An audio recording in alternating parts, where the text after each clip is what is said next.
2024 coming to the Aaron Torres Podcast YouTube page. If you could do me a quick favor, see that little black subscribe button at the bottom of your screen? Go ahead, click that black subscribe button. Really does help our audience grow, really does help our channel grow, really does help and mean more than you could possibly know. So go ahead, hit that little black subscribe button. Also, thank you to our presenting sponsor, Betfred Sportsbook and the Betfred Sportsbook app. Bet 50 on any game, get $250 in free bets. Thank you again to Betfred. Thank you again to you. Now, here's the video that you came here for.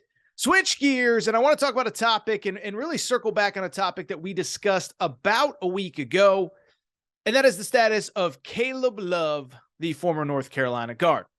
By now, you know the story. Don't need me to tell you and rehash the whole situation, but was at North Carolina for 3 years, certainly had some great moments, most notably leading North Carolina to the 2022 National Championship game. But this year was an unmitigated disaster, decides to enter the portal, and probably, about a month and a half ago, I want to say it was early to mid-April, announces, okay, I know where I'm going. I'm going to the University of Michigan. I'm going to be the guy for Juwan Howard, and I am going to be the guy to get things back on track for the Wolverines. Just one problem. About a week ago, we found out that there was an issue with the Michigan admissions department, that Caleb Love would not be enrolling at Michigan. It left Michigan scrambling for sure, but it also left Caleb Love back on the open market trying to find yet another transfer home. And so since that piece of news came out, it has been pretty quiet. But on Wednesday, we did get a little piece of information, a good, solid, interesting report out of Eric Bossy of 24/7 Sports, recruiting writer, really plugged in guy, who said that 3 schools have emerged for Caleb Love.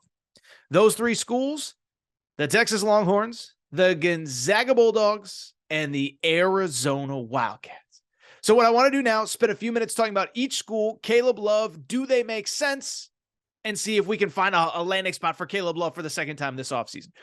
Before we even get into the schools, though, I should mention, and I want to be respectful of what Eric wrote, what Eric Bossy wrote, because there are a couple little caveats with what he wrote.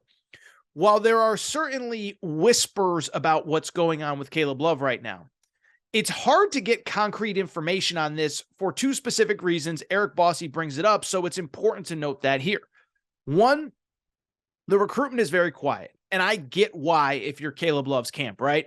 You had the high school recruitment, you get to do the cool graphics and the top 5s and the this and the that. Then you also had the portal recruitment where you put out the graphic, I'm going to Michigan, I'm coming home, whatever. And so obviously after the Michigan thing doesn't work, you're not going to go through the whole thing. You're not going to release a group of schools. You're not going to do a top 5 or a top 3. You just want to find a landing spot at this point. It's late May. It's the last week of May. You got to get ready for summer school and find a spot to call home. On top of that, and this is another important point, is that right now it is technically a recruiting dead period. So there's really no communication between Caleb Love or any transfer and the schools that are recruiting them. And so, again, we have to take all of this with a grain of salt. And one thing I can tell you about portal recruiting, it changes very quickly. The school that might be hot today might be not hot tomorrow. The school that wasn't in the mix today may get the commitment tomorrow. So a lot can change, but let's get into the 3 schools that are referenced in the article that I just mentioned. I want to start in an interesting spot. I actually want to start with the Arizona Wildcats because Arizona is interesting. It's worth noting they have real ties to Caleb Love. Steve Robinson, an assistant coach at Arizona, was an assistant coach at North Carolina during Caleb Love's freshman year. So it's worth noting, like there are real ties to Caleb Love in this recruitment. At the same time, though, when I'm looking at how Caleb Love could potentially fit with the Arizona Wildcats, I'll be blunt. I just don't see it.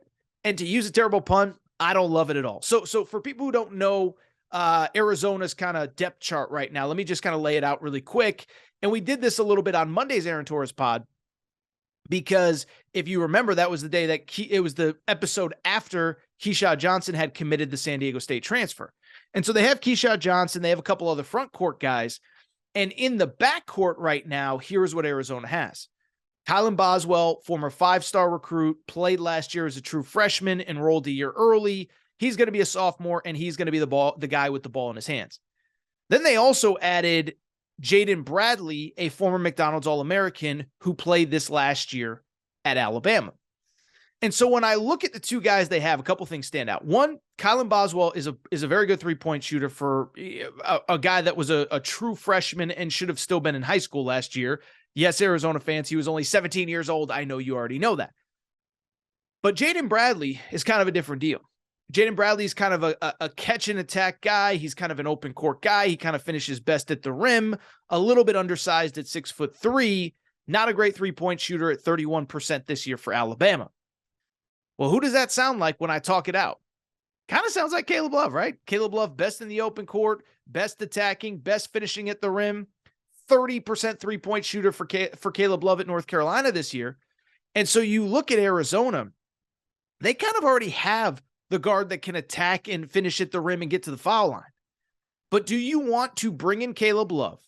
And I would assume it'd be in a starting position alongside Jaden Bradley. One, I don't think Caleb Love is coming if he's coming off the bench. And I don't think Jaden Bradley's very happy if Caleb Love would potentially push him to the bench. I saw Jason Shear, great reporter who covers Arizona, even say as much, that they would probably run it by Jaden Bradley before making any decision. But even if they did somehow clear it on both sides, they're kind of the same player. Not great shooters, attackers, all that stuff. And you worry about them offensively. But then I'll take it a step further. I'd worry about it defensively too. Because you have Kylan Boswell about 6'2", you have Jaden Bradley about 6'3", and Caleb Love 6'3", 6'4".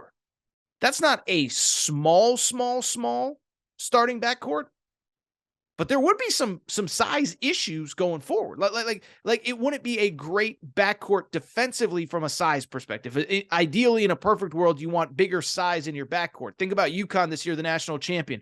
Tristan Newton 6'5", Jordan Hawkins 6'4", Andre Jackson 6'8", 6'7", whatever it was. So that would concern me, not only the offensive fit, but the defensive fit. We'll see if this gets anywhere with Arizona, but I don't love it. Let's keep it going because I'll be blunt. As much as I dislike the fit at Arizona, I think I dislike the fit at Texas even more. Now, I know it's been an interesting offseason at Texas. You lose a pair of five-star recruits, A.J. Johnson and Ron Holland.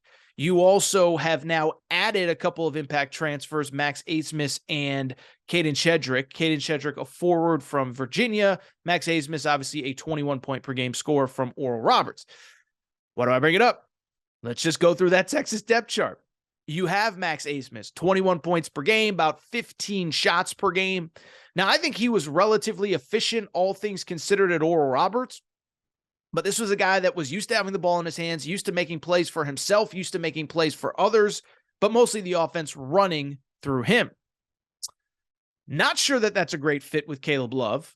And then on top of that, I'm definitely not sure it's a great fit with Caleb Love when you add Tyrese Hunter, the returnee from last year as well. Tyrese Hunter, 6-foot guard, not a great three-point shooter.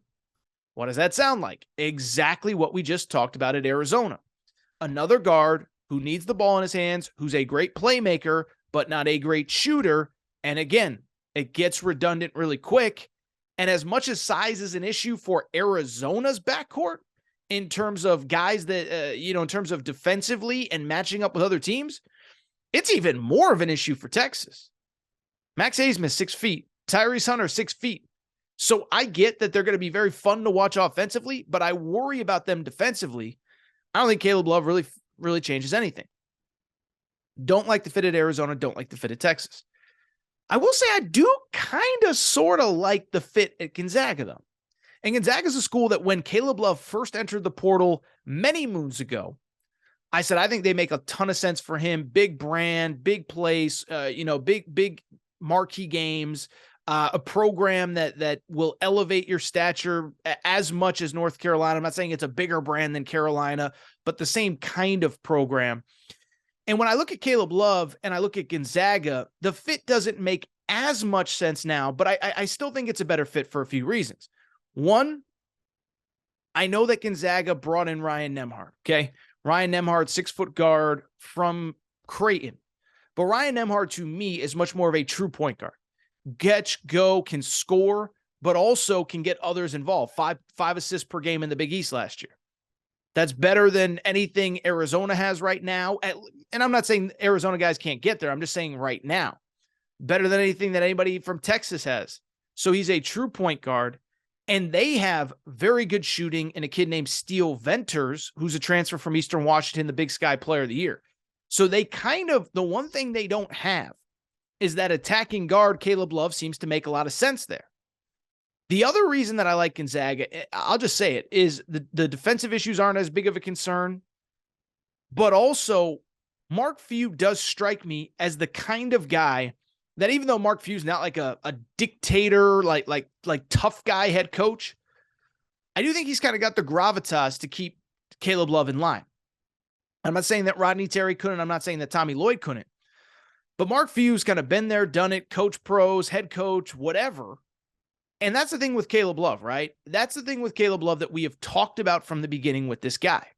We have talked about the fact that he kind of needs a coach that's going to, that it's not going to be only about him. And a coach that can look him in the eye, and when he does something silly, and when he has a bad turnover or he takes a bad shot that's not within the offense, you can pull Caleb Love aside and say, come sit by me for a few minutes. And it's not to say the other two guys can't, but I do think there's something about Mark Few and the experience that he has, the whatever experience that he has is probably the best word. Coach Jalen Suggs, Coach Corey Kispert, Coach Andrew Nemhard, Ryan's older brother. So to me, Gonzaga makes the most sense of those three. And I still think it's a good fit. And I think there's other good fits. I still think Missouri makes a ton of sense. Memphis would not shock me to get involved. Indiana fans seem to be still fascinated with Caleb Love. Indiana really needs about one more shooter more than they do a scorer. I don't know that I love Caleb Love with Mackenzie and Baco and all the guys that they've brought in, but it seems as though Indiana fans are still intrigued by the possibility. But I guess what I would say is, of those three, I do like Gonzaga the most, although I'll be blunt. Like I said to start, with portal recruiting, you never know. And I would expect more schools to get involved, because as critical as we can be of Caleb Love, let's also not forget, this is a guy that has, when he's at his best, has proven an ability to step up, make plays, and be great in big games against big competition. And at this point in the summer, there just aren't that many of those guys left. So it'll be fascinating to see what happens next.